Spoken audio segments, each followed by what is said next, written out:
$40,000 to $120,000 in student loan debt. Oh my gosh. That couldn't find a job. Yeah. You know what I mean? So if you're doing 4 years and you get out at 22 and then start college, you're still ahead of the game in my eyes because you're not 50 grand in debt. What's up, guys? Thanks for joining for another episode of the Military Bottom Line podcast. My name is Jason, your host, and I am super stoked to have you here. Today on the show, I have my friend Robbie Keppel, who he and I worked together a number of years back out of Camp Pendleton. Super awesome guy, solid Marine, and he's now 12 years into his career when he only thought he was signing up for to get out of Dodge and try to figure out life. But 12 years in, he's really enjoying his time and excelling at his career. I think you guys will enjoy his perspectives, having done everything from recruiting to fleet life to now working as a instructor at his schoolhouse. He talks about a lot of the opportunities he's had, things he didn't expect, things that he's learned along the way. So I hope you guys enjoy the show.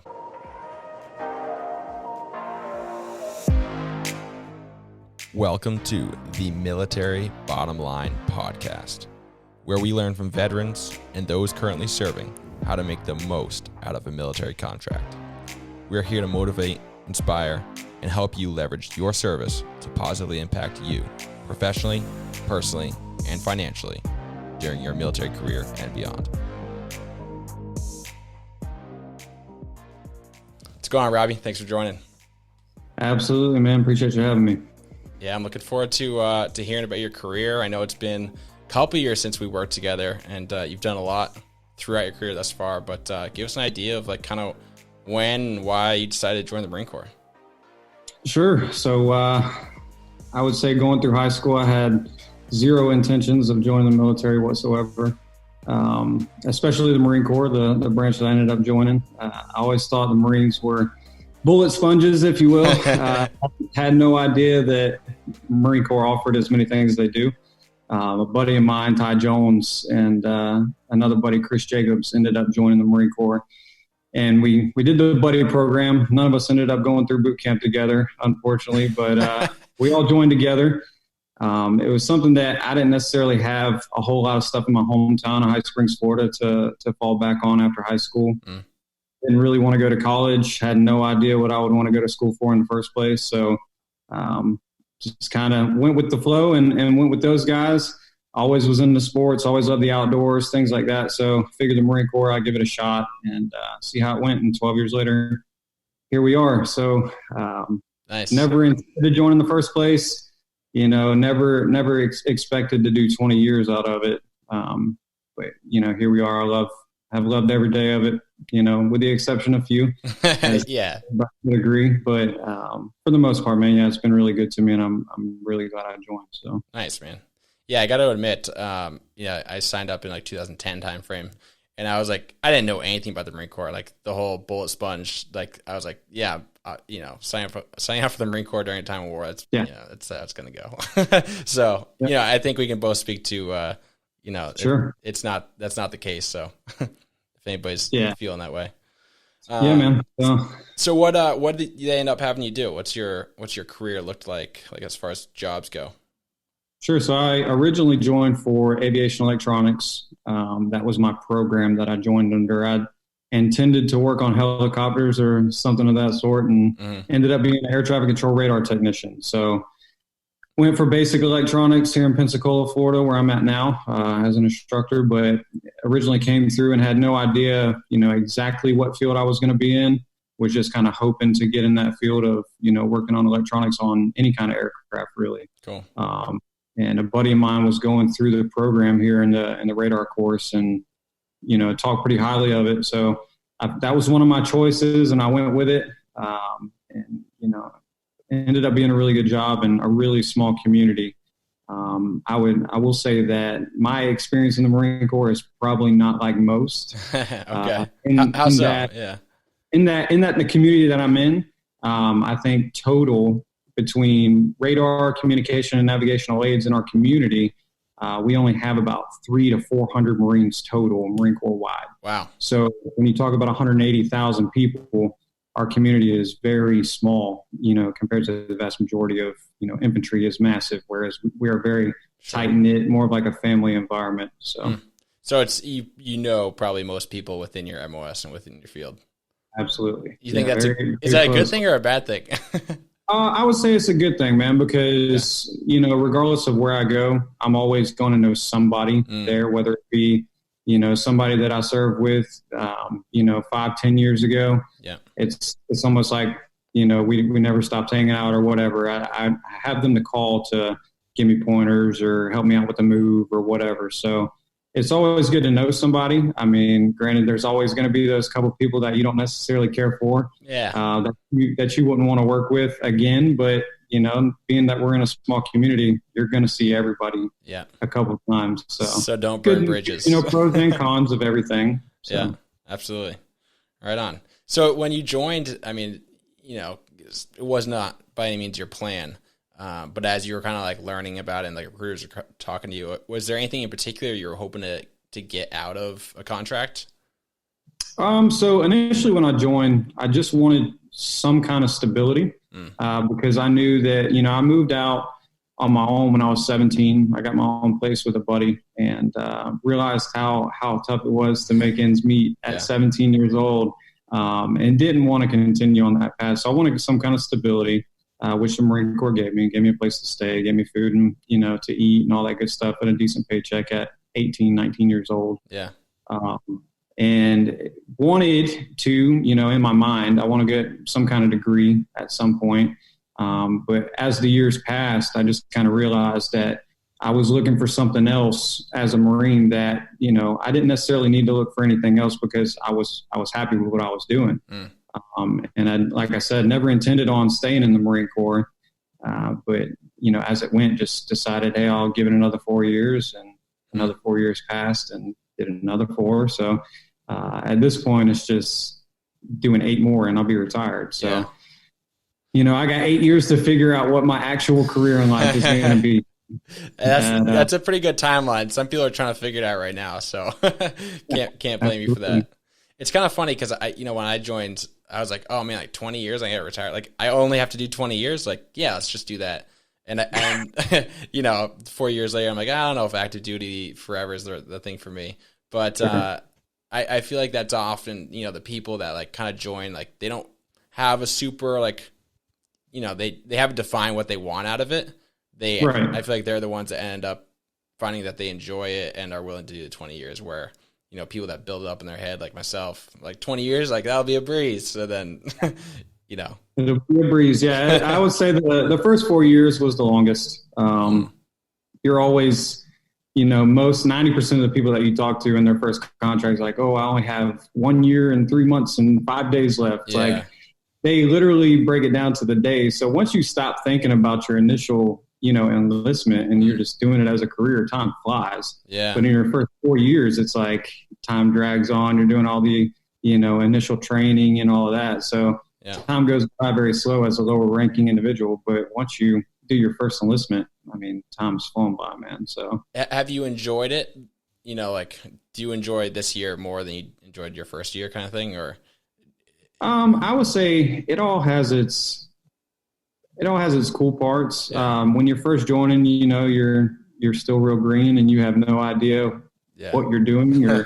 So every day you're learning something new, and here we are, like I said, 12 years later. And it's like the things that I'm learning are kind of explaining what I learned in my first few years, if that makes sense. Okay. So, you learn your job, you learn why we do a certain thing, but, as a staff NCO in the Marine Corps, you kind of get to see the other side of the spectrum of, why we make the decisions we do and, why it is that the first, second, third year guys are doing the things they're doing to support the mission of the overall Marine Corps. So it's pretty cool, especially, going on recruiting duty and seeing that side of the spectrum. So seeing different aspects of the Marine Corps, I would say would be pretty cool, being where I am today. But initially, everything's a shock when you first join. So I would say I definitely appreciate the freedoms that I have now that I've been in for 12 years.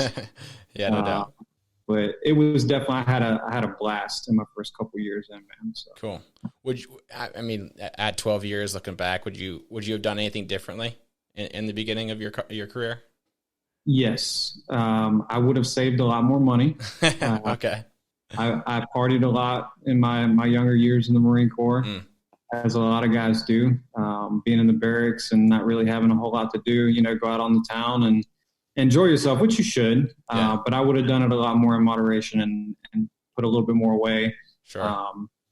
Would have taken advantage of a couple different programs that we have as far as MECEP or something like that. Yeah. If I could go back and do it all over again. But, yeah, man, I really try to have no regrets and enjoy everything. But definitely will put away a little bit more money. Do you feel like, missing that opportunity to put away more money influenced you on re-enlisting? I would say in a sense, yes, because, even I got married back in 2013. Okay. And, I was finishing my enlistment, and I would say the stability factor of like me getting out and supporting a family, I have a plan. I can get this job or I can do this or that. But at the end of the day, when it boils down to it, you're going to be able to, turn those lights on every day. And, have a house to live in and food on the table and all that. So I would say, yes, it influenced me to stay in. Mm-hmm. But it wouldn't be my biggest reason for staying in. Sure. I've always told myself that when I stopped having fun or when I stopped enjoying it, it's time to get out. Yeah. And I still enjoy it to this day, man. So the stability is nice, but had I saved a lot more money, I definitely would have had more options on the table whenever it was time for me to either re-up or get out. Sure. And at the end of the day, everything happens for a reason. And some people get out thinking that they have all the options in the world, realizing, not acknowledging the maybe the best option, which was to potentially stay in. So, I can't blame you for that. What's, what are some opportunities that you found that you've really enjoyed in the Marine Corps that like other people could take advantage of?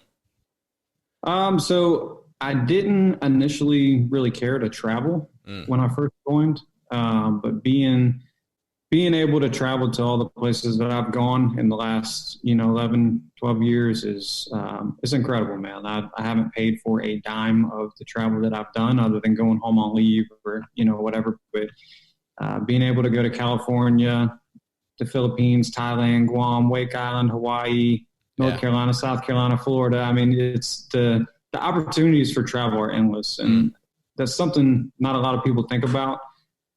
Especially being married, like a lot of people think, well, if I'm married, I don't want to be away from my family, but there's so many opportunities to travel with your family and to get them to see different things. Whereas back in my hometown of little hometown of High Springs, Florida, nobody ever travels outside of that town. You know what I mean? Everybody just kind of stays there for life. Yeah.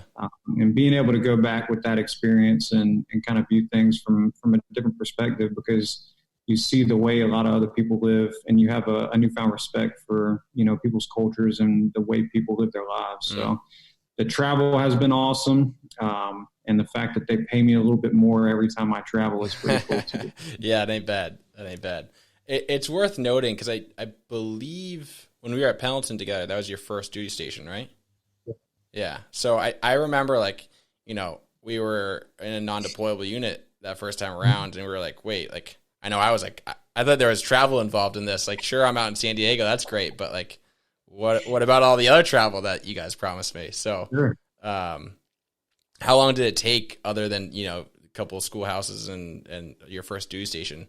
How long did it take for you to actually get some of that, good travel? So I left Pendleton and went to New River Detachment in North Carolina. And, by sheer chance, we got the opportunity to go to Thailand for Operation Cobra Gold. Cool. Back in 2014, I think, 2014 or 2015. Anyways, East Coast units never have that opportunity, just because it's always somebody in Japan that goes to Cobra Gold. But that year in particular, one of the expeditionary units on the ship got hung up somewhere in Japan. The ship was down, so they couldn't travel to Thailand. So we ended up flying in a C-130 from North Carolina to Thailand. Oh my gosh, that would be brutal. 36-hour flight with 3 C-130s. 36 hours, you said? Yeah, one way. Man. Yeah, those things aren't cozy either. So, and we had the radar system right, in between us, sitting in the middle of the plane. So it wasn't the most comfy flight. But once we got up to cruising altitude and everything, we could kind of relax and get up out of our seats and stuff. So it wasn't too terrible. But at the same time, we got to make that trip and stopped every day. We stopped in Cali, and then we stopped in Hawaii, Guam, the Philippines, Wake Island. Man, ended up in Thailand. So, man, I'm curious. Did they put like a palletized head in the back, or was it literally just that one curtain crapper? Just one curtain. For how many dudes?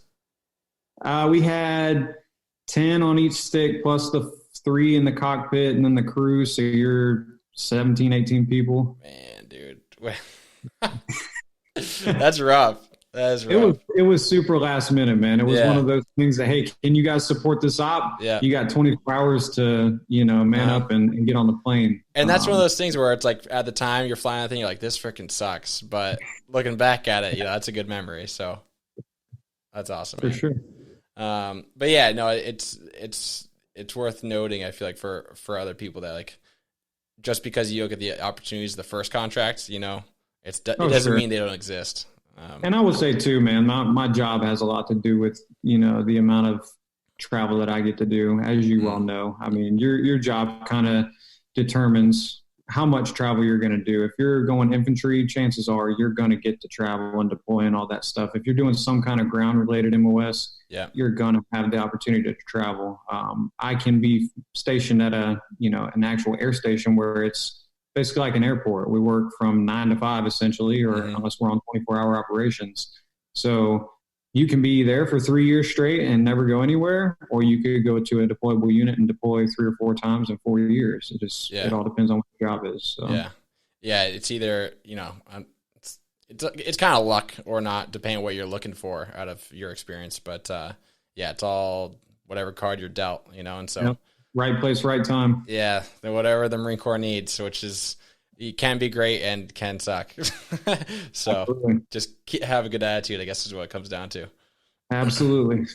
What's your favorite place been so far that they've sent you? I would say Pendleton. Okay. I recruited out of Greenville, South Carolina, and Greenville was a really nice area. Had I been there under different circumstances, as far as not being on recruiting duty and working so much, I would have enjoyed it a lot more.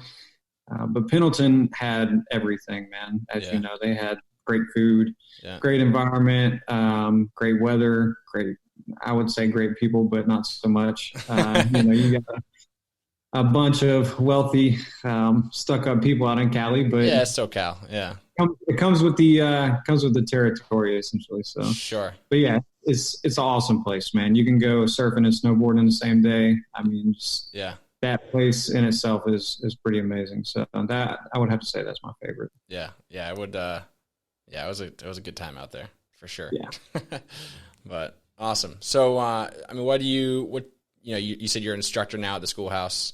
Yep. You know what happens beyond that? They just give you a new duty station and keep on with the career, or anything specific coming up next? Sure. So I'm actually looking at putting a warrant officer package in this year. Nice. If I get selected for that, go through that process of basically going back through basic training with warrant officer basic course. And so let's break that down a little bit. What is a warrant officer package, and what are the steps involved if somebody want to, take that route? Yeah. So after 8 years, as long as you're a sergeant and you've been in the Marine Corps for 8 years, you can apply for the warrant officer program.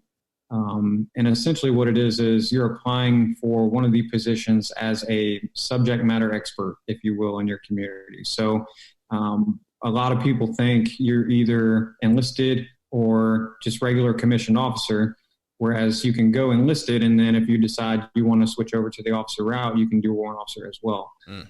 So as a warrant officer in my community, you would be a maintenance officer in charge of an entire maintenance division. So as radar, we have communications, navigational aids. As you go through the enlisted ranks, you can be a work center supervisor for that individual section, but as a maintenance officer, you oversee the entire detachment. So just a different level of supervision, I guess. Okay. You're the officer in charge of all those guys. But unlike a commissioned officer, you do not need a college degree, correct? Correct. Cool. So it's kind of like based on your career as an enlisted dude so far and all the fit reps, pros and cons, and PT and rifle kind of thing, they determine off that whether or not you're eligible? Yeah. Yeah, and it's definitely competitive. I mean, I think we have one allocation this year for our community and, maybe 7 or 8 guys putting in, so you got a 1 in 80 shot of getting it. Yeah. So everything that you've done your entire career is put that under a microscope to see who's the best of the best. And they picked that guy. So how long have you been pursuing that or thinking that that's what you wanted to do? For a few years. Being on recruiting duty kind of set things back a couple of years. I could have put in on recruiting, but I just wanted to go ahead and finish it if I was going to be there. I want to do the whole thing and get credit for it essentially. Sure. So, but I wanted to put in last year, ended up not putting in at the last minute, ended up having a shoulder surgery instead. But now that I'm recovered and everything and back to where I was, I can put in now and hopefully get it. So. Cool. So what have you been doing? Have you been doing anything differently in order to like prepare and make your package more competitive, or just kind of like you feel like you're solid all around, just keep doing what you're doing and put it in? Yeah, I would say, I mean, there's always areas to improve, but as of right now, man, it's way too late in the game to be thinking about, how I can make myself look better. Like hopefully if you're putting in a package, you've been trying to do that, your entire time in. And a lot of people don't think about it until they hit 10, 12 years and they realize, man, I should have put in for this a couple of years back and put their package in. But for the most part, if you're putting in a package, I'm hoping that you have some kind of sense of, confidence that you're going to get selected. So, yeah, it's fair. For sure. Makes sense. Right on, man. 12 years in, I mean, you've done a lot, you've seen a lot. And you've recruited, so I don't like to assume that every recruiter would recommend it because not every recruiter decides to be a recruiter. Sure. So, like, I mean, would you recommend it to somebody that's trying to figure it out after high school or even college? I will say the Marine Corps is not for everybody. Being the military, bottom line, I'll say from a more broad spectrum, right? The military is not for everybody, but I would think that if you have any thought whatsoever in pursuing 4 years or 20 years or 30 years in the Marine Corps or Army or Navy or whatever, that, I mean, if you give it a shot, it's 4 years of your life. A lot of people go to college for, I think the average college graduate takes around 6 years to graduate from changing their major and things like that. So 4 years of your life, your education's paid for, a lot of doors open by joining a military branch. So even if you do 4 years and decide to get out, I personally think it's worth it because I saw a lot of people come into my office when I was on recruiting in 40,000 to 120,000 in student loan debt. Oh my gosh. That couldn't find a job. You know what I mean? So if you're doing 4 years and you get out at 22 and then start college, you're still ahead of the game in my eyes because you're not 50 grand in debt. Seriously. So. I think it's for a 17, 18-year-old, I remember like thinking 4 years was like, dude, a long time. It's like, got to go through high school all over again. I mean, that's a big chunk of my life. Not to mention, like when you don't know anything about the military, you assume that you're just going to go like die. Like that's what I thought as a 17-year-old. Like that's how it works. And it's just so, I don't even know how that gets into our head, but it's so far from the truth.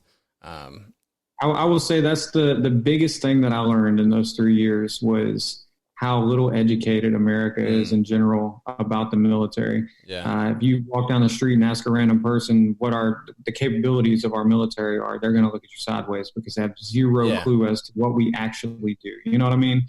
And that was the biggest thing for me it was eye-opening. As a 17-year-old, I don't really, I think about myself and that's it. I don't really think about, how other people feel about the military or what the military even does. So it is scary for your average 17, 18-year-old. Yeah, no doubt. Especially, I will say it's definitely not what I expected it to be. It's a lifestyle in general. Just like, I mean, it keeps me in shape.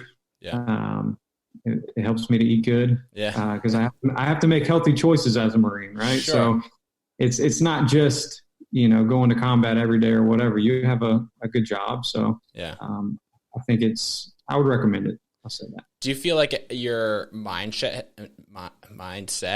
has shifted over the 12 years? Like I know that, when I first joined, like I was super patriotic and it was like far more emotional than like 12 years down the road. It's like, this is just like a legitimate career that I enjoy, like, how do you feel like your mindset has shifted over the years? I think, again, as a younger man, I would say that I was just looking for a way out. Yeah. And now it's not at all a way out. It's more like, for me, it's not about like being in the Marine Corps. Mm-hmm. It's being around Marines. Mm. So I just love being around Marines. I love being around people who work hard. I love being around people who are passionate about what they do. Yeah. And getting out and going and getting a civilian job, nothing against it. It's just like, you're not going to find that same passion in the workplace as you do working with Marines. Whether you agree with the way that Marines are disciplined or whatever. It's very tight knit.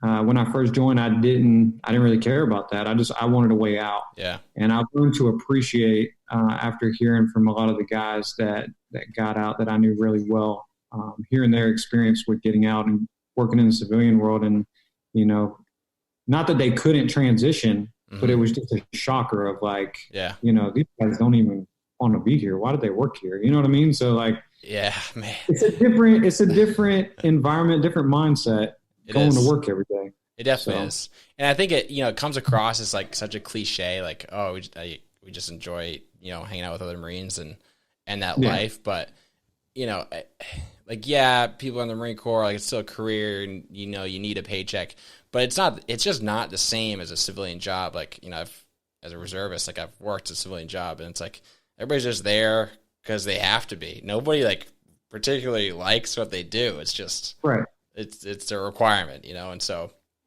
sure. It's interesting to see the two spectrums. Like, I think it's hard to appreciate, the military, like while you're 17, 18, it's all you know. It's kind of like, I went to high school and now I'm here. Like, it's cool, but there's gotta be something better. The grass isn't always greener, So well, while you're in, everybody complains about, I don't want to get up at 5 o'clock in the morning and go for a run. Yeah. But the way I try to look at it is nothing good comes easy. That whole mentality. Absolutely. Once you have that easy cake job, you start to get bored with it. Mm-hmm. Everybody complains while they're in that, this sucks, or I don't want to do this, or this is stupid. Why are we doing this? Yeah. But at the end of the day, the stories that come out of 90% of the stuff that we do as Marines, you can't really get anywhere else, man. You can't, man. The pain and misery that you experience together, the stories last a lifetime. They sure do.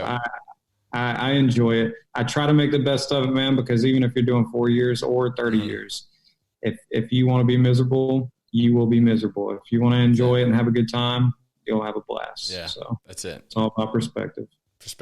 Attitude over and over again. I hear it's like the experience you have in the military is like directly related to your attitude, and absolutely, it's so true. I am curious. The two ends of the spectrum. You say like you are enjoying it. You're enjoying your career, but also you said like earlier that you've had the down days. Like, so I'm curious to give a perspective of like those polar opposites, like the best times versus the worst times that you've had. Yeah. As far as bad times are concerned, if I had to say anything, man, it'd be, I hate to knock recruiting duty because everybody does it. Yeah. And everybody has their own experience, good experience or bad. If I had to say my worst time in the Marine Corps, it would definitely be that. Very stressful, very demanding. Yeah. Time away from home, you're talking 80 to 90 hours a week being at work. Yeah, nuts. Sunday to Sunday, man. I mean, there's no off day. You're there from 7:30 in the morning till 10, 11, 12 o'clock at night some days. I think my latest night in the office was 3, 4 o'clock in the morning. So, wow.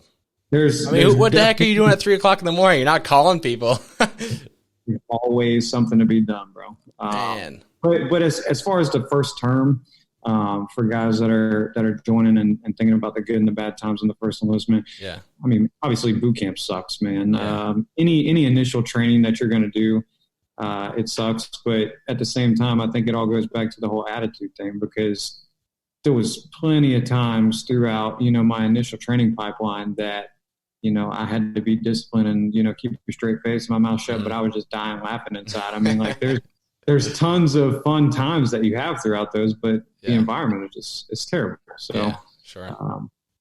And then go back to the waking up at 3-4 o'clock in the morning to go on a 6-mile run through the hills of Camp Pendleton. Mm-hmm. Some people enjoy it. Some people absolutely hate it. Yeah.